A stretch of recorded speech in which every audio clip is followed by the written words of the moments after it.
Mais uma vez estamos juntos para a leitura do livro Memórias de um Suicida, escrito por Ivone do Amaral Pereira, narrando a história de Camilo Castelo Branco, que se assina aqui como Camilo Cândido Botelho.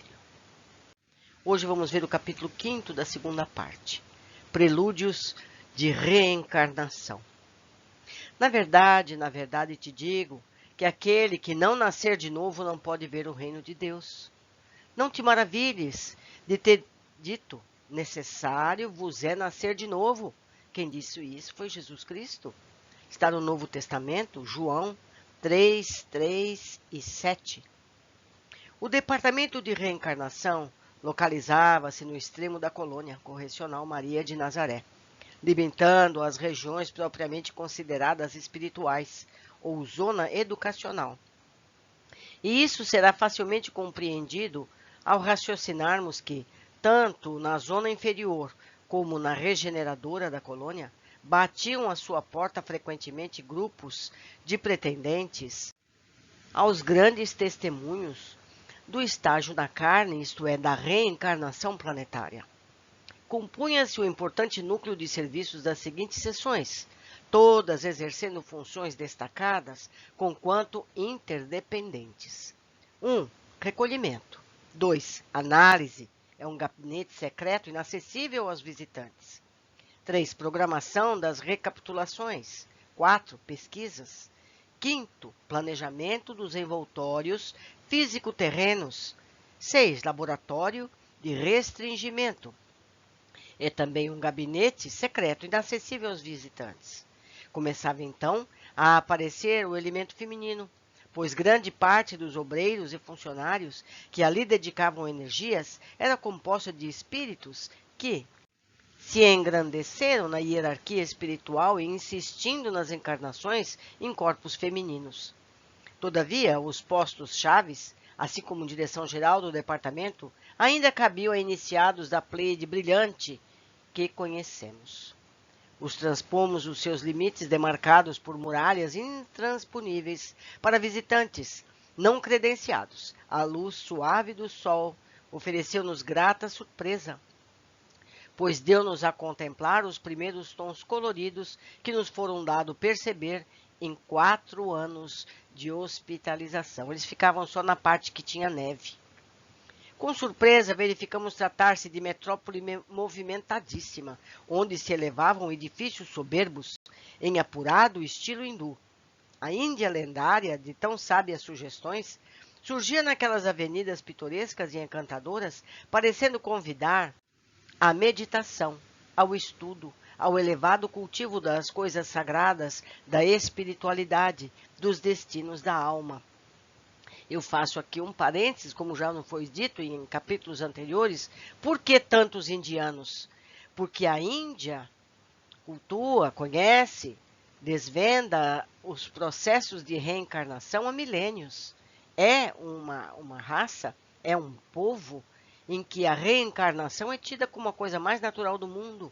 Então, por isso, eles são os técnicos recomendados para essas colônias no começo do século passado, começo do século XX, certo? Nós já estamos no século XXI agora, ou até antes, século XVIII, certo?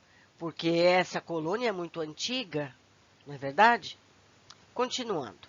Naqueles palácios circundados de colunas ou enfeitados de cúpulas típicas, bem assim nas mansões residenciais, graciosas e sugestivas, miniaturas formosas daqueles e onde residiam servidores dedicados à causa redentora do Mestre de Jerusalém. Imprimia-se a beleza grave, indescritível do ambiente sacrossanto do invisível, servido por entidades de escola cujo ideal era a observação da lei suprema, os serviços de Jesus, a proteção dos fracos e pequeninos. Dir-se-ia encontrar-se ali a verdadeira civilização hindu, a que só foi entrevista entre os êxtases dos iniciados dos antigos santuários secretos, e que nunca foi compreendida e, por isso mesmo, jamais praticada sobre a terra. Interessante perceber que na Índia o cristianismo não é uma coisa comum, não é? Eles têm os seus próprios seguidores, seus próprios mestres. Continuando. Sentíamos-nos bem. Emoções alvissareiras falaram de reconforto e de esperanças às nossas almas. E para maior realce da nossa satisfação, o sol formoso, reunindo nas mesmas luxuosas expressões de beleza parques e jardins, lagos e cascatas faiscantes, o casario como o horizonte que se alongava infinito, acariciando com tonalidades mansas, como se a água luz de ouro, fluido, se coasse através de céus esgazeados, adelgaçando o volume do panorama, lindo como se tudo fora constituído de finíssimas porcelanas. Novo parênteses eu faço. Assim como os livros de André Luiz fala das colônias que temos no Brasil, onde há cidades modernas, com prédios, com teatros, parques, jardins, aqui também, na Península Ibérica, porque essa colônia está aqui nessa região, também há cidades lindíssimas e modernas. Continuando. Guiados por nossos caros amigos de Canaleiras, penetramos o belo edifício onde se estabelecia o governo central do departamento.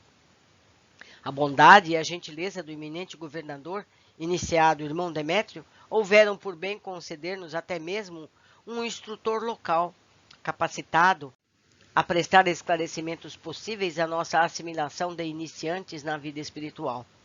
Era essa uma jovem dama, cujo semblante risonho e atraente nos infundiu imediata confiança. De tão amável personagem, nada mais logramos saber, senão de que se chama Rosália, e viver em Portugal sua última romagem terrena.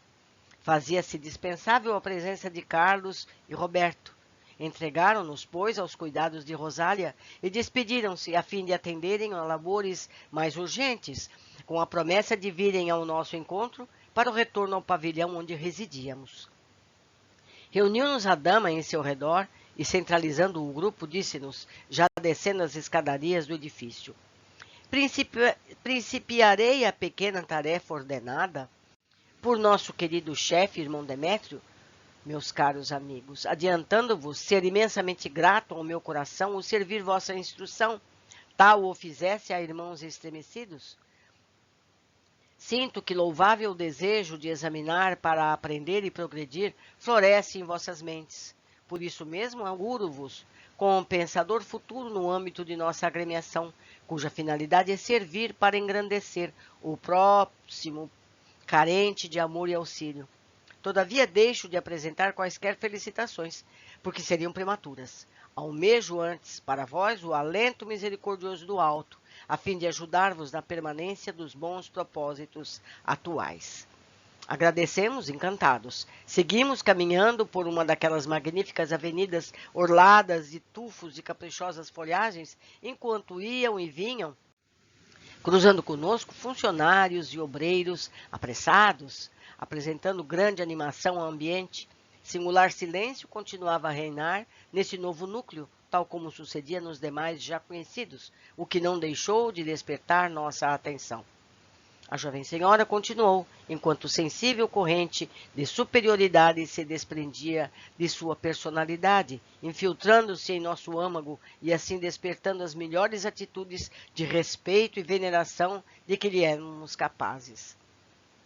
Conforme verificareis, ninguém que, acolhido neste instituto, como tutelado temporário, necessite recapitular experiências terrenas, poderá fazê-lo sem antes ingressar no nosso departamento, para um estágio que varia de 1 a 2 anos, conforme seja o seu estado, antes que se providenciem as atividades relacionadas com o corpo a que está sendo chamado a animar.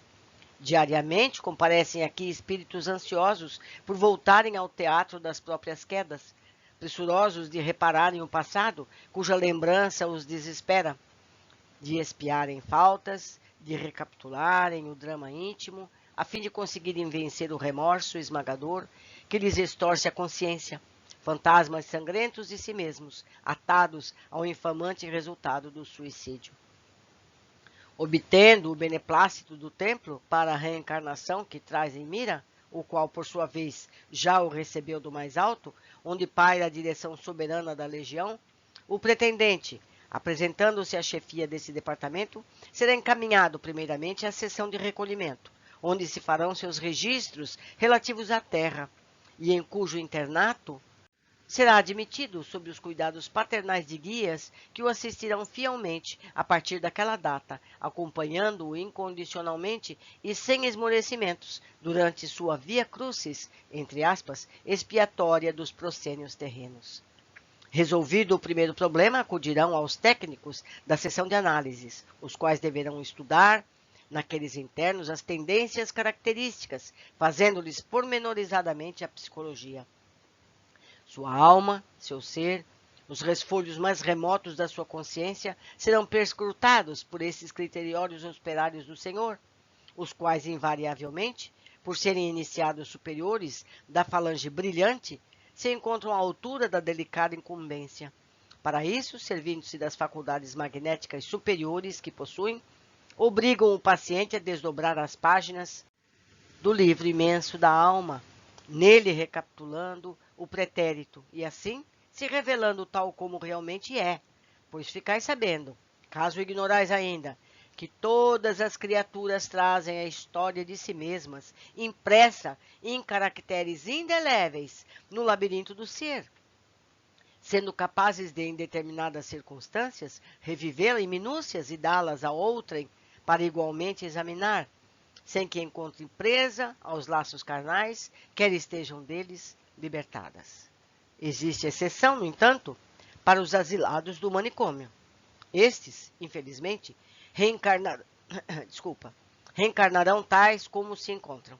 Nada será possível tentar a fim de beneficiá-los, a não ser o retorno ao estágio na carne, que então passará a figurar como terapêutica imposta para corretivo do descontrole geral das vibrações, criando assim ensejos para as novas tentativas futuras.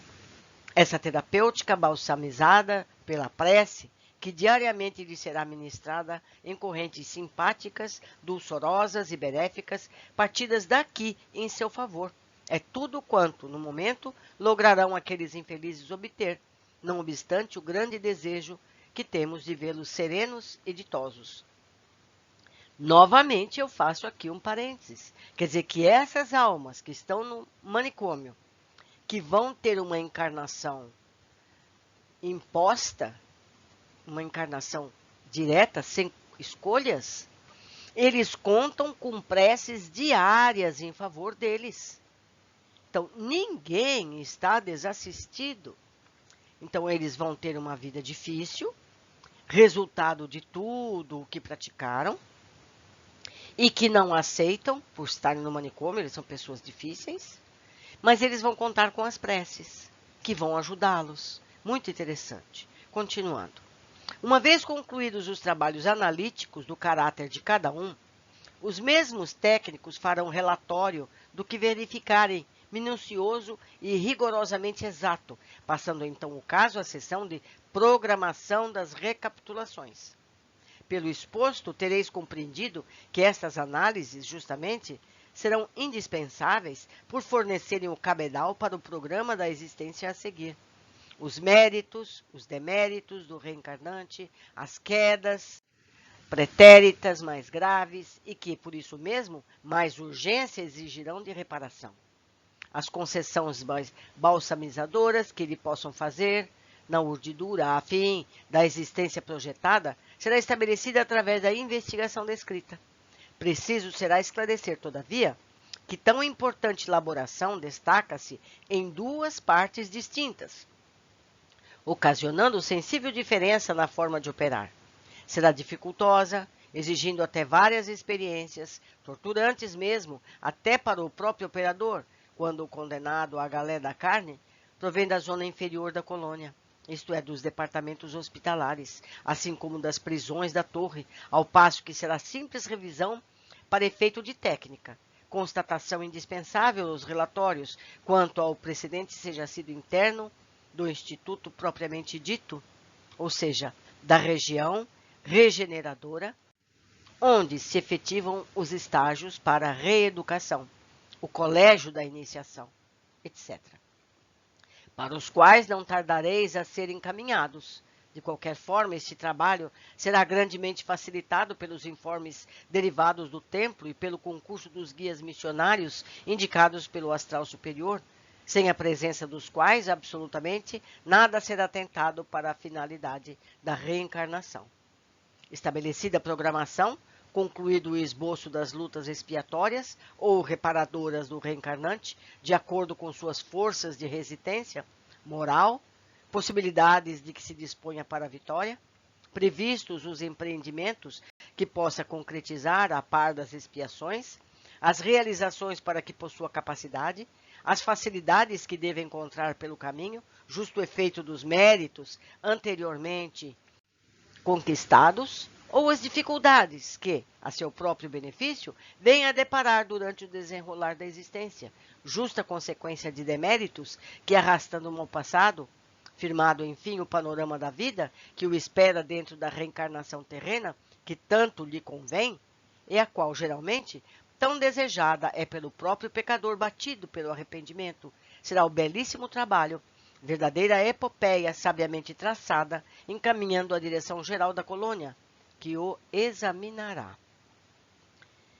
Meus queridos, vemos aqui, não é só as penalidades, as qualidades, as coisas boas que foram feitas, funcionam como abrandamento dos problemas. Então, nada é perdido. Temos aqui uma observação. Não se deverá fazer conclusões exageradas dessa exposição.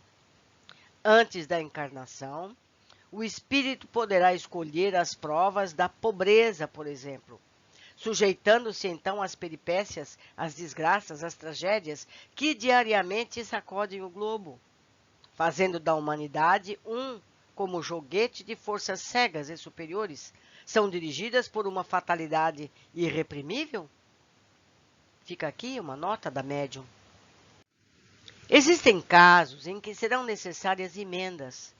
Estas tanto poderão referir-se à diminuição das provas, retardando para futuro remoto a solução de alguns problemas, da concessão de um acréscimo de misericórdia, portanto, como do aumento do volume das reparações para um período mais curto, tais sejam as possibilidades gerais do tutelado. O próprio templo, porém, só expedirá ordens deste último teor quando o mais alto receba autorização.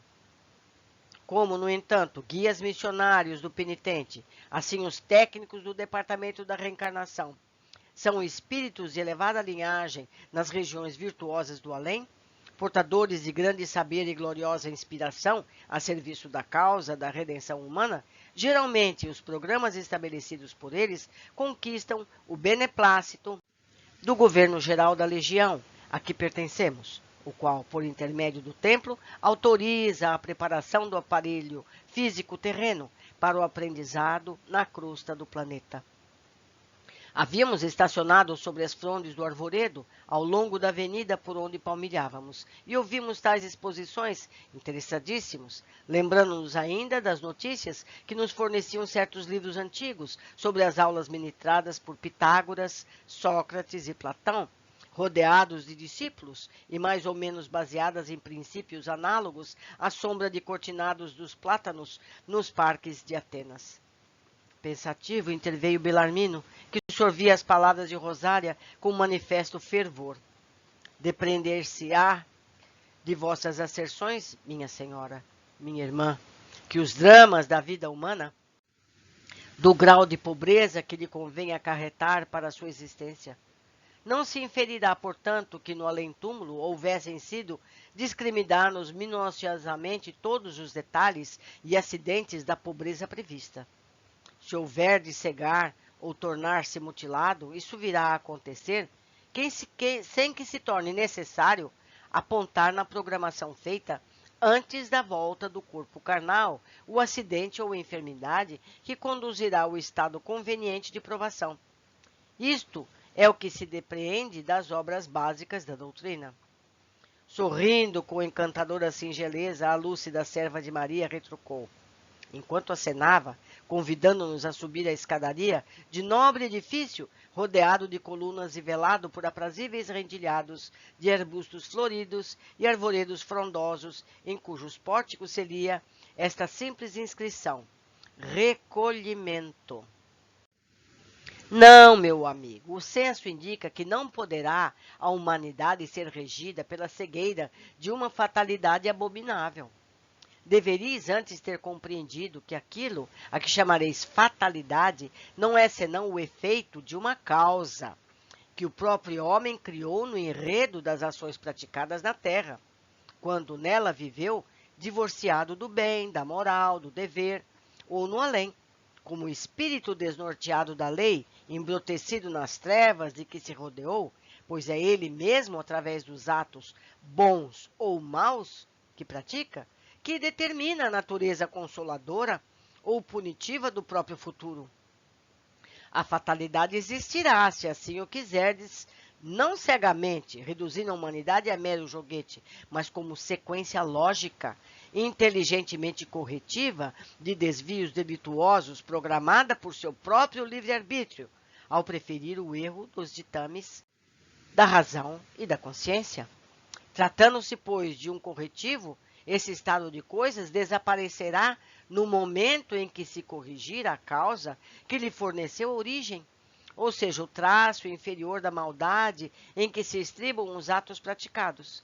Assim também nos programas que se elaboram aqui, visando ao futuro do delinquente, não se incluirão os pormenores, as atividades diárias, que será chamado a desenvolver nas operosidades da vida terrena, assim como não se cogitarão das particularidades que lhe sejam necessárias a fim de atingir o inevitável.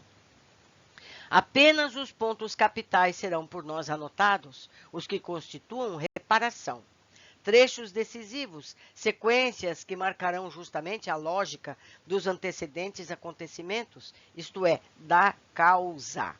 A própria expiação encontra-se de tal forma arraigada na consciência do pecador, como efeito dos remorsos, das necessidades de progresso de um passado criminoso, que ele mesmo, sob o impulso de sua vontade livre, dar-lhe-ia cumprimento, ainda que não fosse delineada sob o critério de nossos relatos.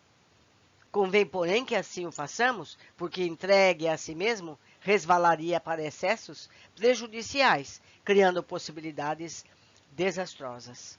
Outro sim, as capacidades que tenha para realizações meritórias serão também anotadas, e essas poderão até mesmo ser discriminadas, indicadas, pois nenhum espírito, encarnado ou não, só porque se encontre jungido ao esgástulo das provações, será inibido de auxiliar o progresso próprio com a dedicação às causas nobres, devotando-se aos empreendimentos generosos para o bem do próximo.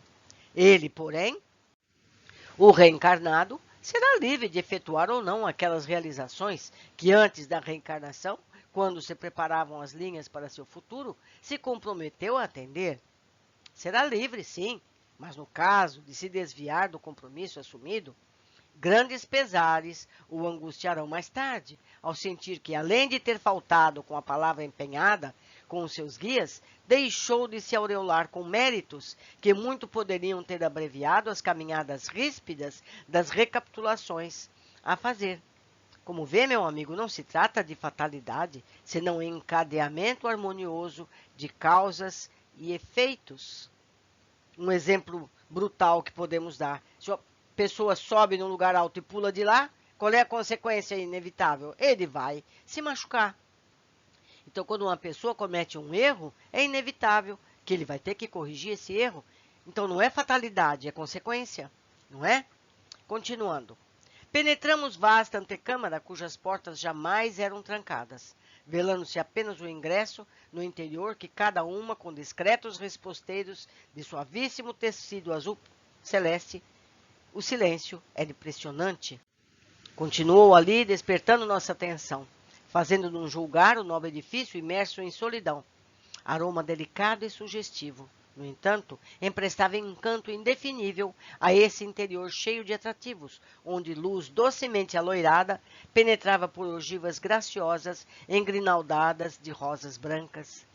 Ramalhetes das mesmas flores ornavam discretamente o recinto, deixando entrever o gosto feminino inspirado na ornamentação. A um ângulo do salão, destacamos uma como tribuna talhada em meia lua. Uma senhora, de idade indefinível, ergueu-se imediatamente ao avistar-nos e, deixando aflorar os lábios o bondoso sorriso, saudou-nos com esta fórmula singular, enquanto caminhava em nossa direção, estendendo gentilmente a destra. Seja convosco a paz do Divino Mestre. Rosália apresentou-nos a ela amavelmente. Eu vos esperava, meus amigos. Irmão Teócrito comunicou-se comigo esta manhã, cientificando-me de vossa necessidade de esclarecimentos rápidos relativamente a este núcleo. Acompanhar-vos-ei, eu mesma, pelo interior de nosso albergue, este recolhimento que a todos vós receberá um dia, pois ninguém há internado nesta colônia que deixe de passar sob seus umbrais. Era uma religiosa. Seu hábito nível, como esbatido por fosforescências de ouro pálido, que se diriam provindas da luz que se projetava sobre o aprazível recinto. Era muito belo, assemelhando-se à túnica de uma virgem lendária, glorificada por poema sacro arrebatador. Não cogitei saber a que congregação religiosa pertencia, quando na terra, essa dama encantadora que agora, no mundo espiritual, nos compreendia como funcionária de uma colônia auxiliar para a correção de suicidas, colaborando ao lado de ilustres iniciados das doutrinas secretas nos serviços da vinha do Senhor. Sei, porém, que honrando certamente o hábito humilde do desempenho de tarefas terrenas nobilitantes, eu havia agora sublimá-lo no além, no seio da congregação fraterna a modelar, onde merecia dirigir uma das mais importantes sessões, tal como a sessão de recolhimento, como fiel iniciada cristã que era. Gentil e bondosa, convidou-nos a repousar por alguns instantes, oferecendo a cada um de nós, assim como a Rosália, uma de suas belas rosas, enquanto falava, risonha e simples, como gracil menina. Na época em que vivi, reclusa e quieta, no convento de Santa Maria, em nosso exílio terreno, cultivava rosas em minhas horas de lazer, quando um ou outro enfermo não requisitava meus serviços para além dos muros que me insulavam. Foi este o único passatempo que fluí no mundo das sombras durante a minha última romagem nele realizada. Eu falava às rosas como as outras demais flores, estendia-as, educava-as, criava-as como se fizesse a seres pensantes muito queridos. Divertia-me com elas e com elas confidenciava, depositando em suas corolas perfumosas uma lágrima que os infortúnios oriundos das desilusões e das saudades ternas me extraíam do coração. Na comunidade, não se permitia possuir sequer um animalzinho, um pássaro que fosse, nada que pudesse desviar o afeto e as atenções das reclusas dos deveres austeros a que eram obrigadas, ou da contemplação íntima a que se deveriam invariavelmente quedar, no intuito de alimpar caráter e sentimentos para a boa sintonização com os eflúvios divinos. Mesmo as flores não eram para mim que cultivava, senão para as comunidades. Mas eu seguia as normas estatuídas por Francisco de Assis e estava certa de não haver nenhum mal em dedicar um pouco dos meus afetos também às mimosas flores que despontavam dos canteiros sob meus cuidados. Habituei-me a elas desde então. E não só não me impediram de harmonizar vibrações com os planos do amor e do bem, como até as continuo cultivando em plena intensidade da vida espiritual, sem jamais esquecê-las. Bem impressionado com os encantos que se desprendiam da virgem religiosa, Belarmino aventou uma interrogação que reputei indiscreta e muito mau gosto. Sim, disse ele, vejo que continuais cultivando rosas nessas paragens do mundo invisível. Sinto-me, porém, confuso. É, pois, possível tal coisa, irmã? Irmã Celestina, para vos servir, caro irmão Belarmino. Como assim? Não vedes aí as flores? Como não seria então possível? E por que não se cultivariam flores no além-túmulo? Se é aqui e não nos mundos materiais que existe o verdadeiro padrão da vida, enriquecido cada dia com os progressos de cada um de seus habitantes? Acaso existirá na Terra alguma coisa, no que concerne ao bem e ao belo, que não esteja a pálida reminiscência conservada da pátria espiritual pelos preceitos ali retidos? O fluido da vida, que faz germinar as flores e plantas terrenas, perfumando-as, alidando-as, encantando-as, não é porventura o mesmo que fecunda e anima a quintessência de suas derivações, das quais nos utilizamos nessas regiões? O artista divino que enfeitou a terra com tantos motivos galantes, não é o mesmo, porventura, que vivifica e embeleza o universo todo? Agradecemos a dávida mimosa que parecia refugir e vibrar, possuída de ignotos princípios magnéticos. Aspiramos o aroma sutil que impregnava o salão, enquanto a interlocutora nos fazia passar a extensa galeria, sustida por colunatas majestosas. Dir-se-ia um claustro. De um lado e outro, portas esculpidas em motivos clássicos hindus alinhavam-se. E de cima, a mesma claridade fluida e doce, ascendendo tonalidades aloiradas a cada passo, infundindo confiança e alegria. Guiou-nos a gentil senhora a alguns daquelas portas, e enquanto entrávamos surpreendidos, verificávamos pertencerem a extensos dormitórios. Esclarecia ela. Quando se positivam as necessidades e a época, o asilado desta colônia retornar ao aprendizado da carne, a fim de completar o compromisso da existência interrompida com o suicídio, apresenta-se ele aos departamentos de reencarnação, acompanhado dos mentores pelos quais vem sendo assistido e oferecendo as recomendações e autorizações necessárias provenientes da chefia do departamento em que se fez o estágio entre nós. Do gabinete, pois, de irmão Demétrio, será encaminhado a esta seção e aqui passará a residir como interno. Hospedamo-lo com afeto e satisfação, procurando tornar o estágio o mais consolador e reanimador possível, porquanto geralmente o suicida é um triste, a quem coisa alguma alegrará, um inconsolável, que sabendo que não tardará a voltar à arena terrestre em duríssimas condições, mais se angustia ao penetrar estes umbrais. Aqui se demorará enquanto durarem os preparativos para a grande caminhada. Suas apreensões, as meditações acerca do que passará futuramente, enclausurado novamente na vestimenta carnal, vão se dilatando a cada minuto decorrido,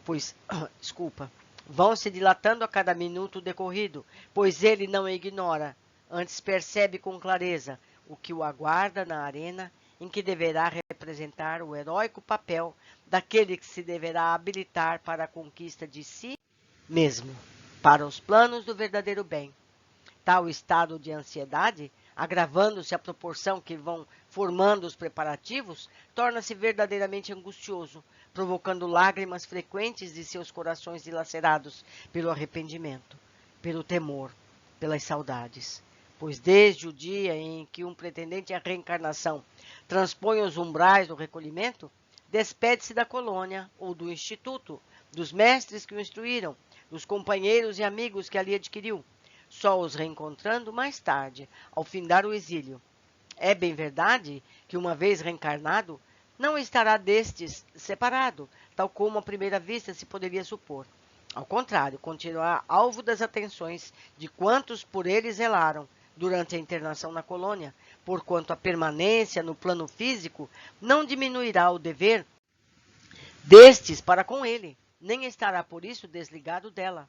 Poderá mesmo continuar a ser recebido aqui, aconselhado, instruído, confortado por seus antigos mentores, graças ao sono do corpo físico, que lhe facultará relativa liberdade para tanto, e o fará, necessariamente, pois não se desligou ainda da nossa tutela. Está da mesma forma internado em nosso instituto, porque a reencarnação a que se submete não é senão um dos recursos com que contamos para o trabalho de educação que se torna necessário para a sua recuperação ao plano normal da marcha gloriosa para o progresso.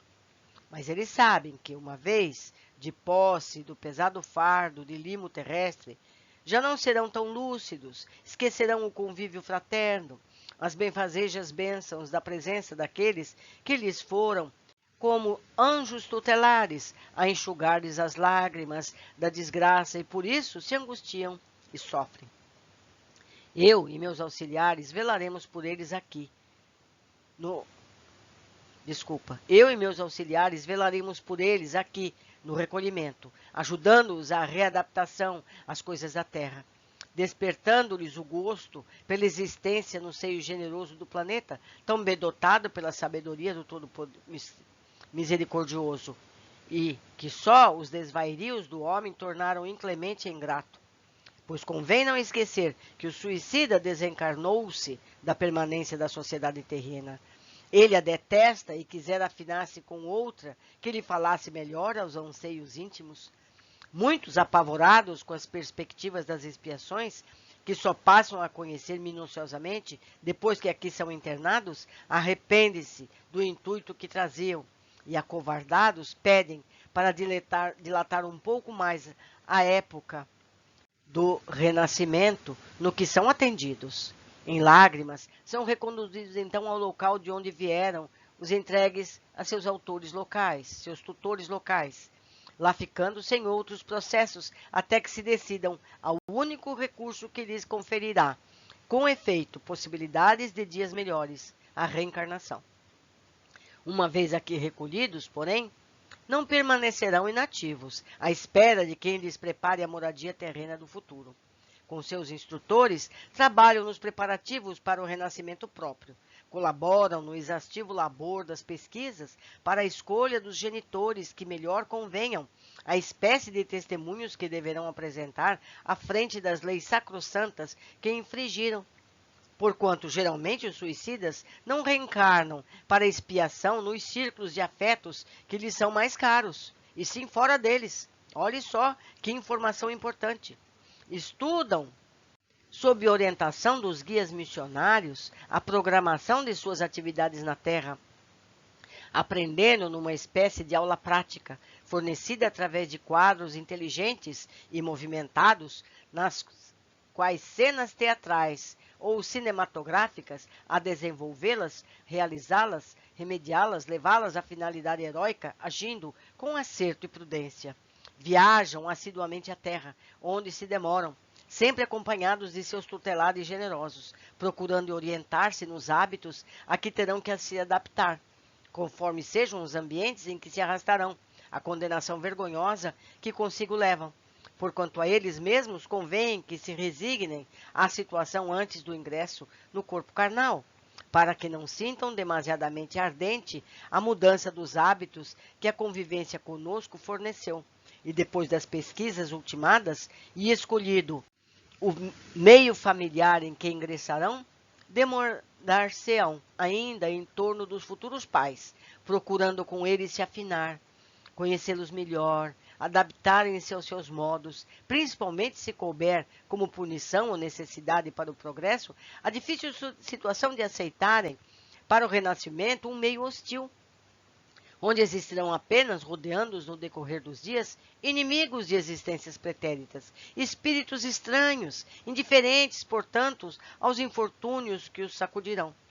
Quer dizer, minha irmã, que essas pesquisas que vos referis, perquiri eu, aproveitando pequena pausa da eloquente interlocutora, movimentam-se em torno da procura de uma família, de um ambiente, de genitores principalmente caridosos, bastante para concordarem em receber em seu seio um rebento estranho, que lhe será motivo de constantes preocupações, pois que condenado aos dolorosos testemunhos que acompanham a reencarnação de um suicida. Existem mesmo casos penosos, difíceis de serem resolvidos, meus amigos. Eu faço novo parênteses, quer dizer que tudo é combinado. Então, esse negócio de eu não pedir para nascer não existe. E a família recebe essa criança porque aceitou receber essa criança, por mais problemas que ela tenha ao nascer. Não é? Vamos seguir. E é quando desgraçados, como aqueles que vistes no manicômio, ficam aqui detidos no recolhimento, esperando que lhes consigam genitores, pois, como sabeis, eles, além de incapacitados para a colaboração com seus mentores em torno da causa própria, o estado que arrastam é de tal forma precário que, para o renascimento, só lhes permitirá a possibilidade de um invólucro material entorpecido por achaques insolúveis, inacessível ao estado normal da criatura encarnada, constituindo angustiosa provação para os pais que o recebem, consoante já foi Explanado perante vosso entendimento, muitos daqueles infelizes voltarão à vida planetária ou ocupando corpos carnais paralíticos, dementes, possivelmente surdo-mudos, enfermos incuráveis, etc, etc. Apenas deverão planar em ambientes onde existam grandes provações a serem expiadas pelos pais.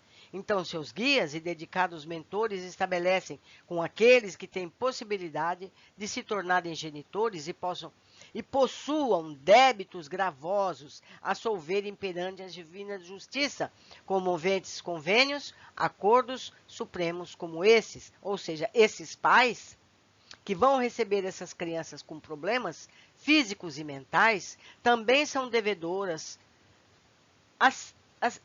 semelhantes, também erraram com filhos. Então, nada está errado. Tudo é consequência de atos do passado, seja para o que nasce, seja para o que recebe a criança. Que concordem em receber em seu seio aqueles desditosos como filhos e os amparem na via crucis da expiação. Por eles necessitam da reencarnação, a fim de voltarem a si do entorpecimento a que suicídio os arrojou, assim melhorarem de situação. Que pratiquem pelo amor do divino Cordeiro, imolado no alto do Carvalho, por muito amar os pecadores e desejar reavê-los para os aleluias da vida imortal.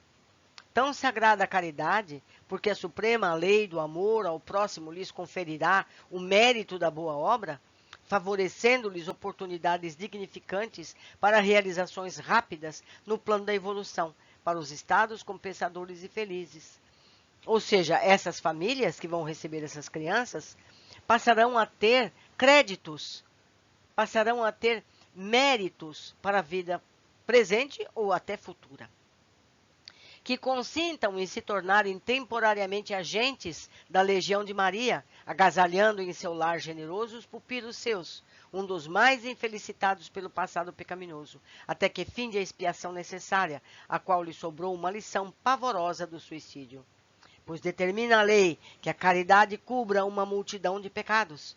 E eles, genitores, que também faliram contra a supremacia da incorruptível lei, veriam muitos delitos lavados, ou melhor, levados em conta dessa sublime virtude que bem poderiam praticar servindo aos sagrados desígnios do Criador.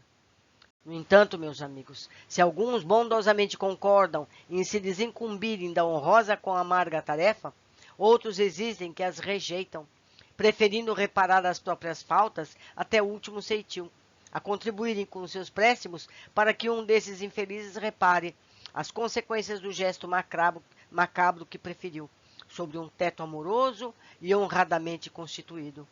Não se sentindo a isso obrigados, por lei, preferem as asperezas das próprias provações ao lado de prole sadia e graciosa, a suavização das penas com a concessão da oportunidade generosa e compensadora sob a condição de exercerem a sublime caridade, de se prestarem à paternidade de pequenos monstrengos e anormais que só lhes acarretariam desgostos e inquietações.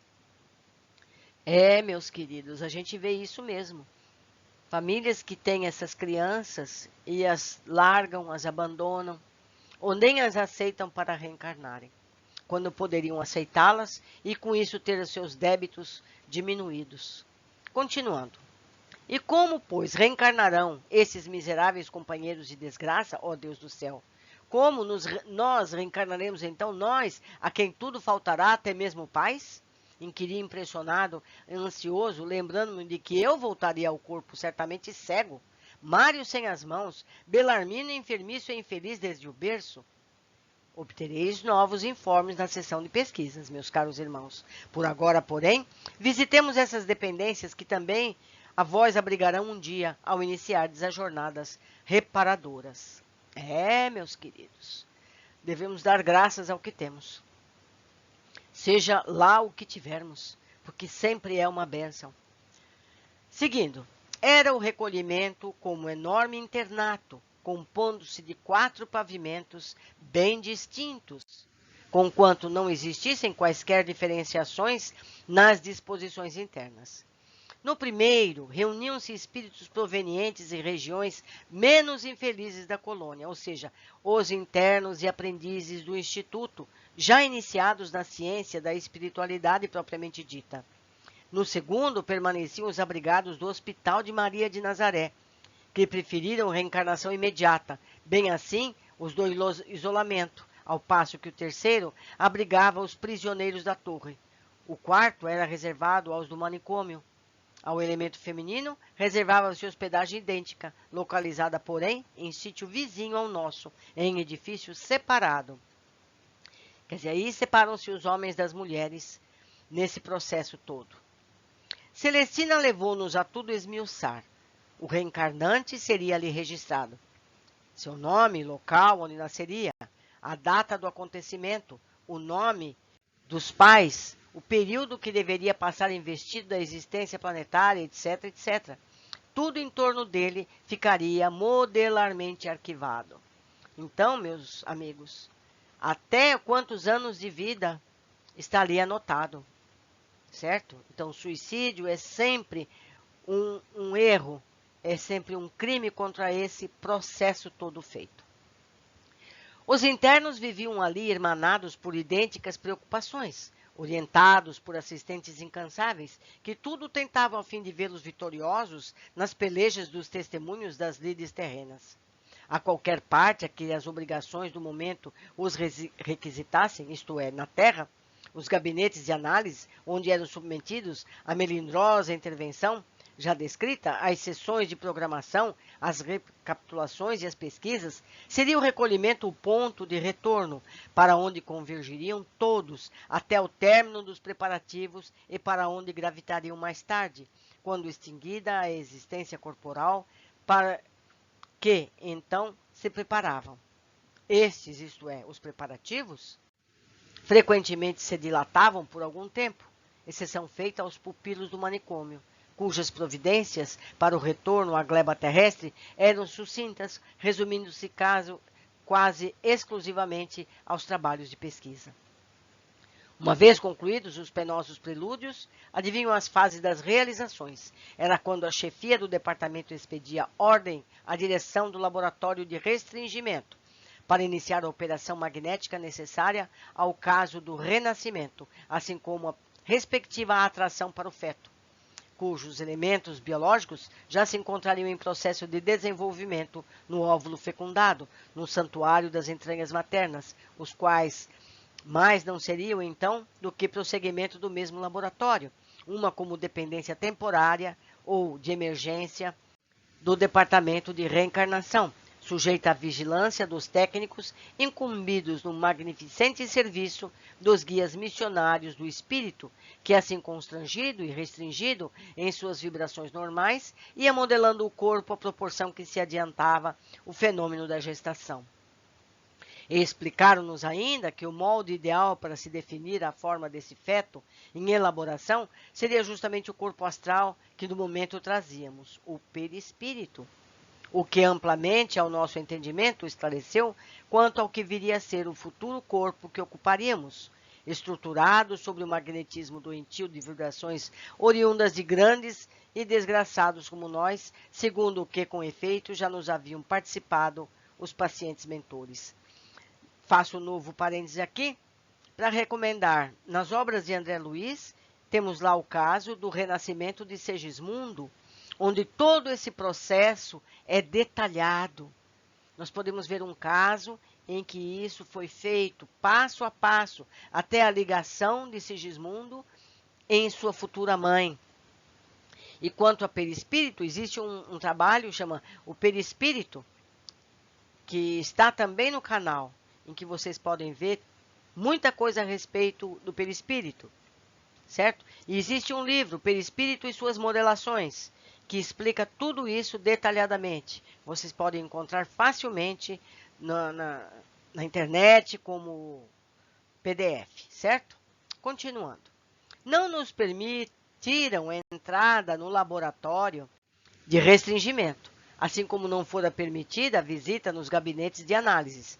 No entanto, informaram-nos de que, ao se internar no laboratório, não se prenderia a ele o condenado.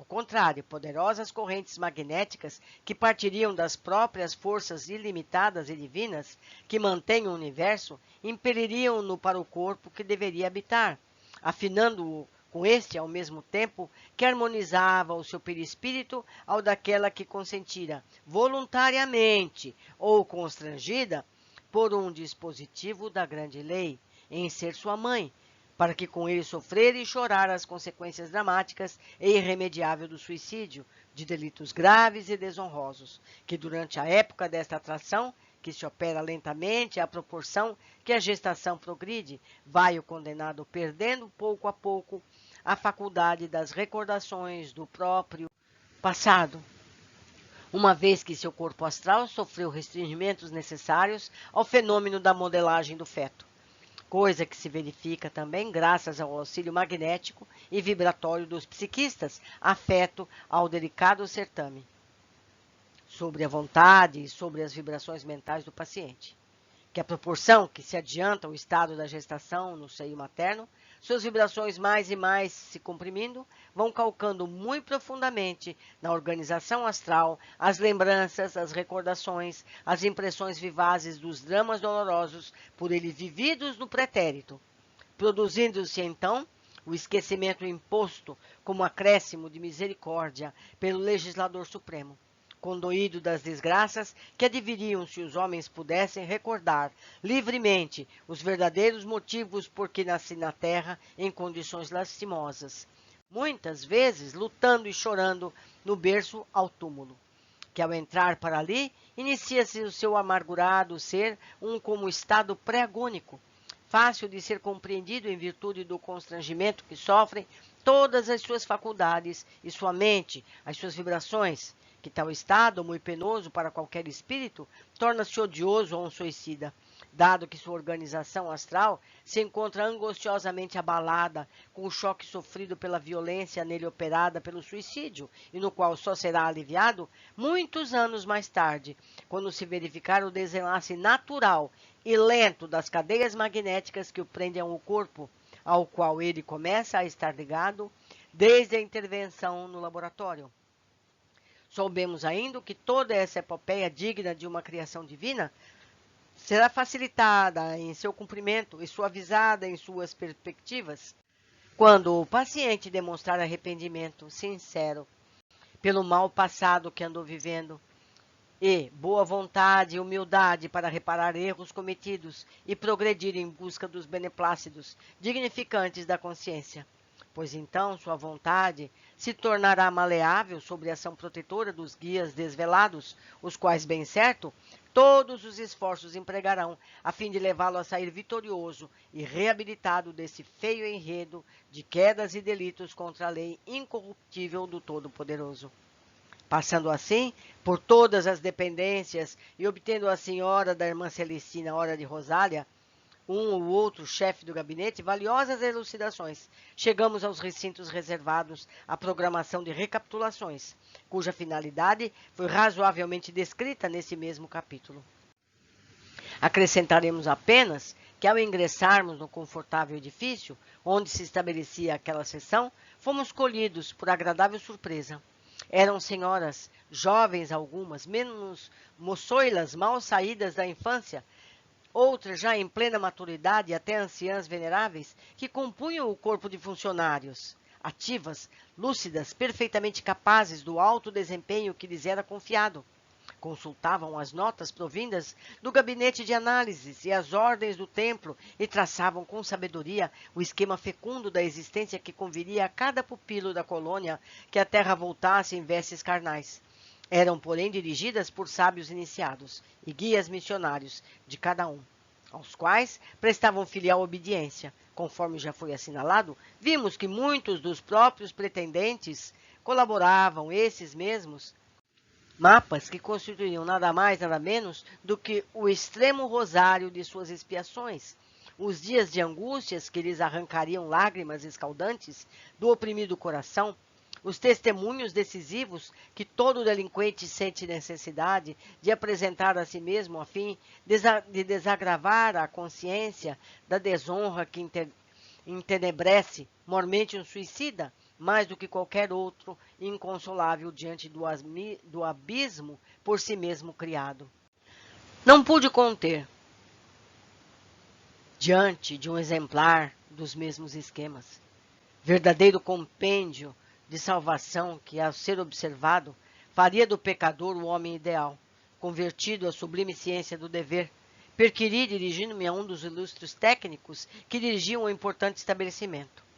E todos nós, os suicidas, uma vez reencarnados, chegaremos a observar perfeitamente tal programação? Sorriu o insigne psiquista, não encobrindo, no entanto, certa expressão melancólica ao tempo que respondia. Se tudo quanto aí fica, meu amigo, se deriva de uma causa, é evidente que a mesma causa deva ser corrigida, a fim de que os respectivos efeitos se harmonizem com a lei incorruptível que rege a criação. Se há uma programação a ser observada, é a Justiça Suprema pode ditá-la.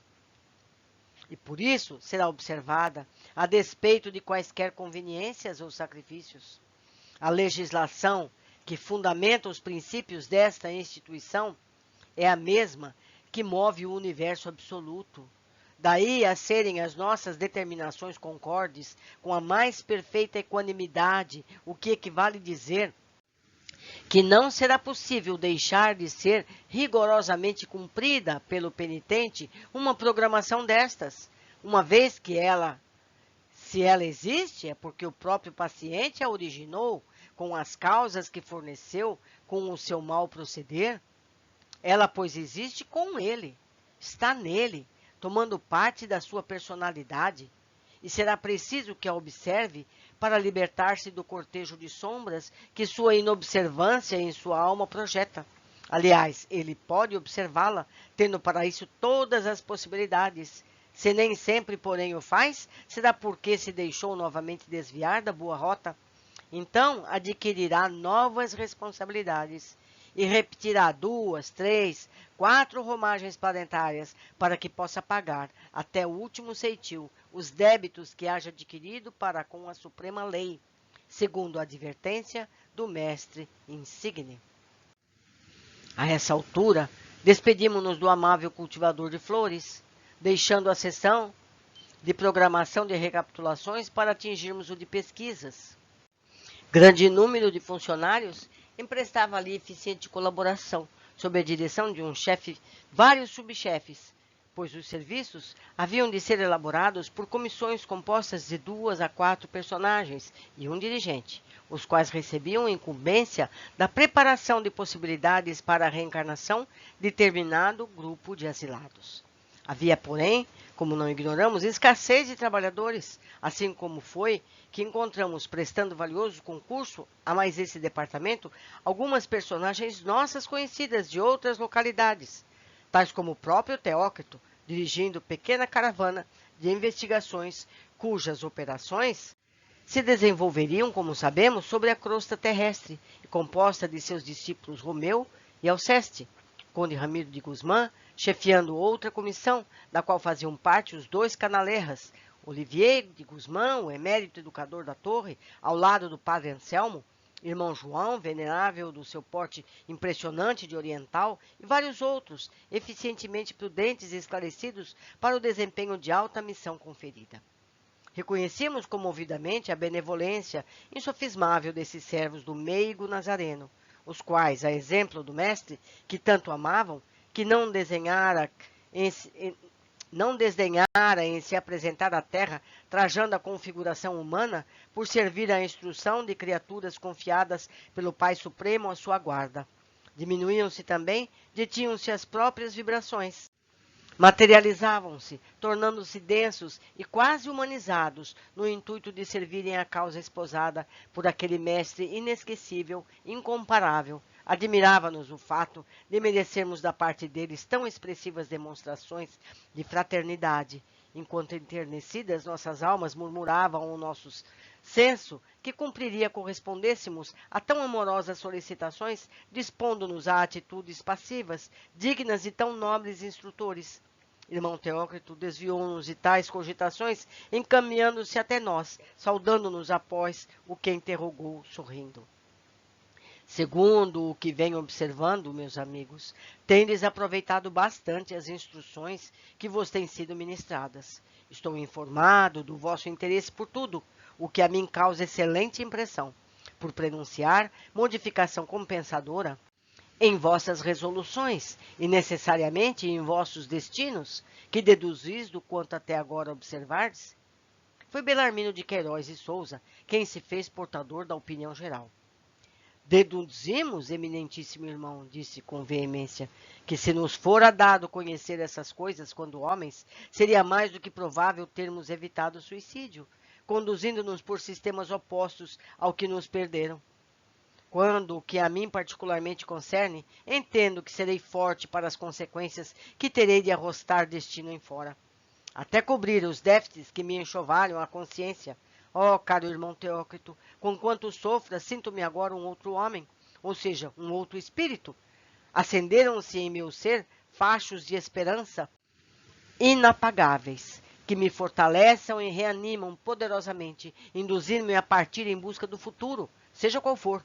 Saber positivamente que sou o que sou, que vivo, convencendo-me de que nenhum só dos meus afetos mais santos, de minhas aspirações, meus ideais, assim como os esforços empregados para o enriquecimento dos meus cabedais intelectuais, morais, se perderão jamais, triturados nas crenas execráveis da morte, por mim julgado outrora o ponto final de tudo quanto existe. Certo é que a eternidade é a minha sublime herança, a qual me assistem direitos legítimos pela filiação divina de que, como espírito descendo, e por isso também capacitado que deverei alcançar a sucessão dos evos, progredindo incessantemente, enriquecendo minhas faculdades com atributos que me levarão a atingir honrosamente planos magníficos da espiritualidade, com a conquista de mim mesmo para a realização do ideal divino.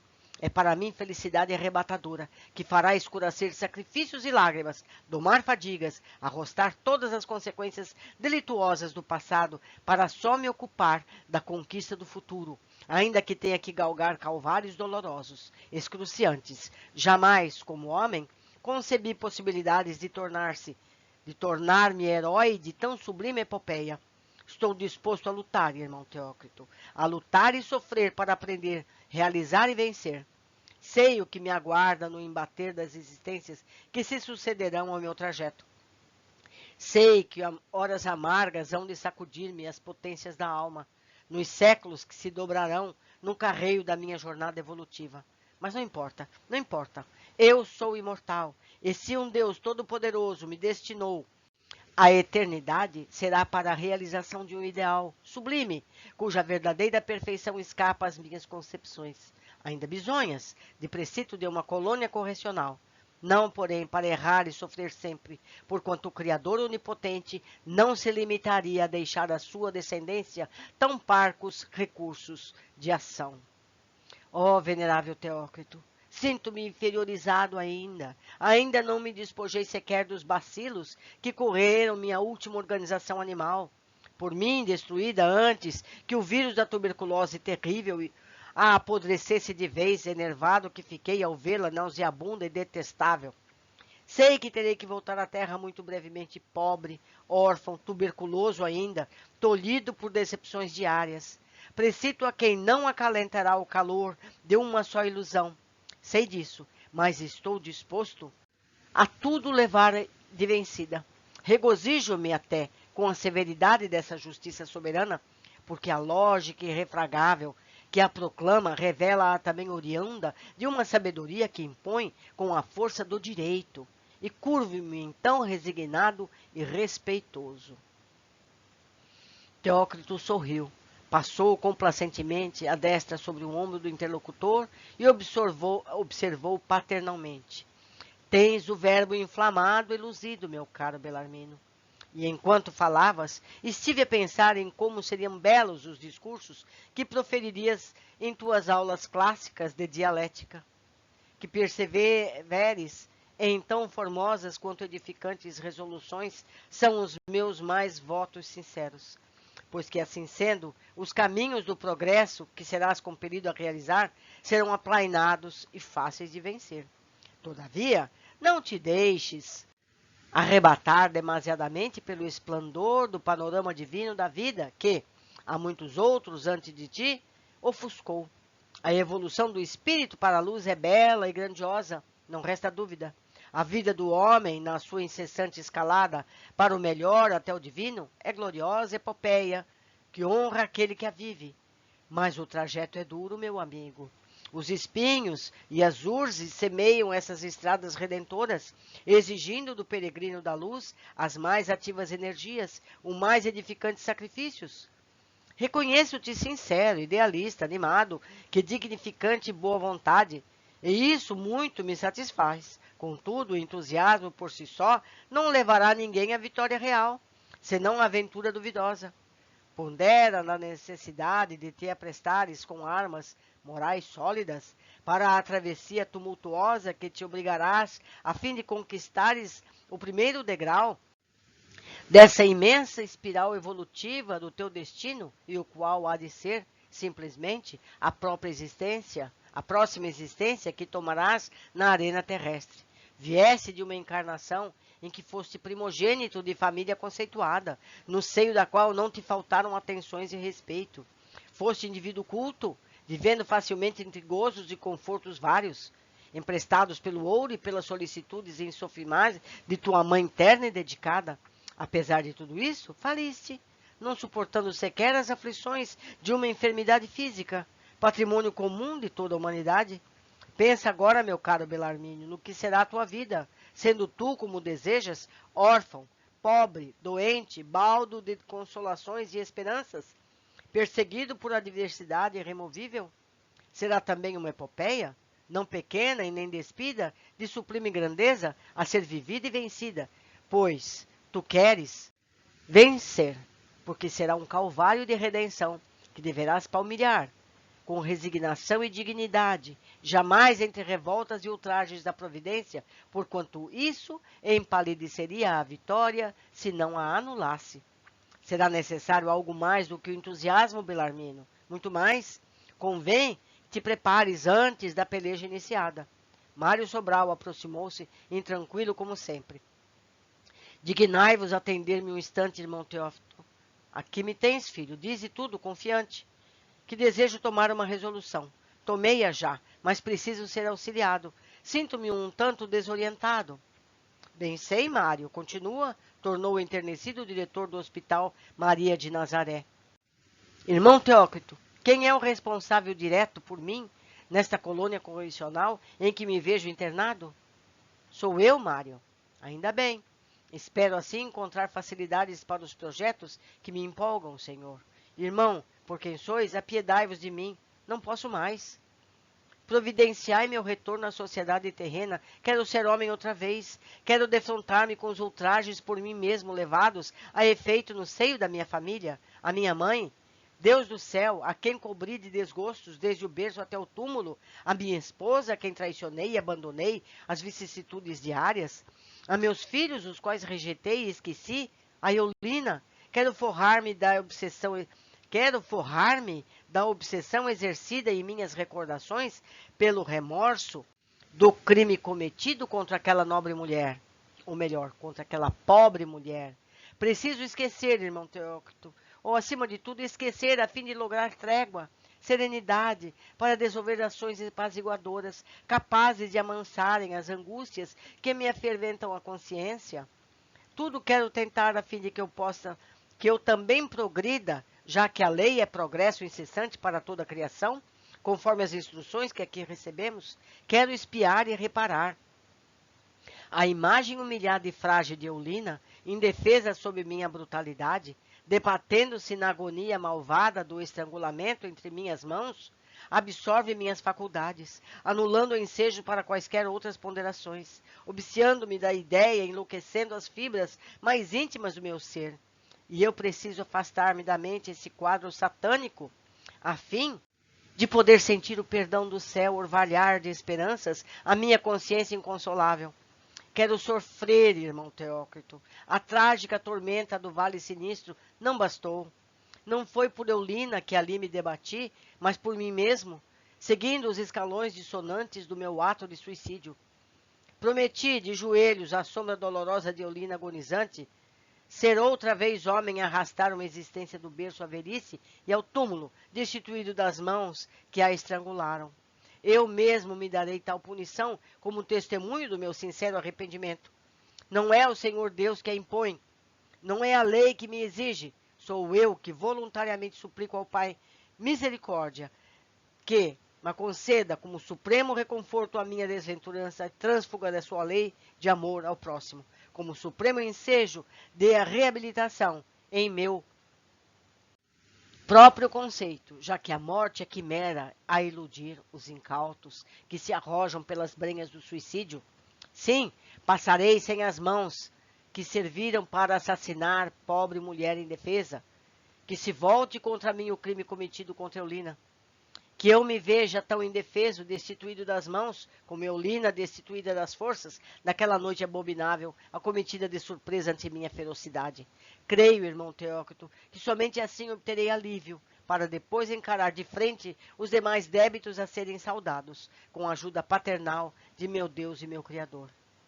O antigo boêmio de Lisboa discorria desfeito em prantos, ao passo que o nosso digno tutor espiritual, enternecido, temperou gravemente. Já refletiste maduramente na extensão das responsabilidades que arrostarás com semelhante reencarnação, meu pobre Mário? Já, irmão Teócrito, sim. Reconheço-te sincero e forte para resgate, plenamente arrependido do passado culposo. Realmente, esse será o recurso aconselhável para o teu caso, medida drástica que te moverá com muito menor morosidade a reabilitação honrosa que de ti exige a consciência. Pondera, no entanto, que foste também suicida, e por isso, necessariamente, as condições precárias em que se encontra tua presente organização, teu envoltório fluídico modelador, que será a tua futura estruturação carnal, levar-te-á a receberes com o renascimento um corpo enfermo, debilitado por achaques irreparáveis no plano objetivo ou terreno. Eu o desejo, irmão Teócrito, tudo ser-me-á preferível ao suplício desse remorso que me mantém aguilhoado, ao inferno que se alastrou por minha alma. Ao menos como homem, quando tudo me faltar, para só as desgraças me flagelarem, terei um consolo, o qual a misericórdia do Todo-Poderoso Pai, de todo generoso Pai, concederá como esmola suprema a minha irremediável situação, o esquecimento. Conduído o belo iniciado, prometeu ingressar-se imediatamente pela sua pretensão, acrescentando paternalmente: no momento que se concluam as instruções que vos temos propiciado, visita-me no meu departamento, Mário, a fim de estabelecermos entendimentos para os preparativos de tão melindrosas realizações. Em seguida, convidou-nos a tomar parte na comitiva que, sob seus cuidados, buscaria pesquisar meios para a reencarnação, já ordenada e programada, de alguns pupilos seus, os quais se submeteriam, assim, à terapêutica por excelência, ainda sob sua vigilância, muito embora vários deles já não encontrassem dependentes do Hospital Maria de Nazaré. Iríamos, no entanto, como simples observadores, visto nossas condições não permitirem colaboração de qualquer natureza. Já de posse das instruções necessárias e ponto para encetar a espinhosa missão, o abnegado paladino de Maria voltou-se para nós outros, exclamando: temos ainda muito tempo, pois os serviços estão afetos somente serão realizáveis pela calada da noite. E de repousar, meus caros amigos, até que vos mande buscar, a fim de seguirmos para o local indicado, uma vez que só pela alta madrugada estaremos de volta. Roberto e Carlos Canalerras aproximaram-se do intuito de reconduzir-nos ao pavilhão onde residíamos. Rosária despedia-se, prometendo reencontrar-nos no mesmo local, já no dia imediato, para prosseguimento das recomendações do nosso muito querido tutor, irmão Teócrito. Meus queridos companheiros de estudo, nós vimos aqui ele clamar, ele dizer que se ele soubesse disso tudo quando encarnado, não teria feito o que fez. E nós? Estamos concorrendo para que esses conhecimentos sejam parte de nós mesmos e estamos nós passando esse conhecimento para outras pessoas? Quanto mais pessoas souberem de nossa eternidade, quanto mais pessoas souberem que nós renasceremos tantas vezes quantos necessários para termos a nossa vida plena, limpa, correta, para sermos iluminados, vamos nascer incessantemente, como disse Jesus. Sem nascer de novo não se chega ao Pai. Então, meus amigos, que cada um de nós possa ser um canal de espalhar esse conhecimento. Aguardo vocês no nosso próximo capítulo. Abraços.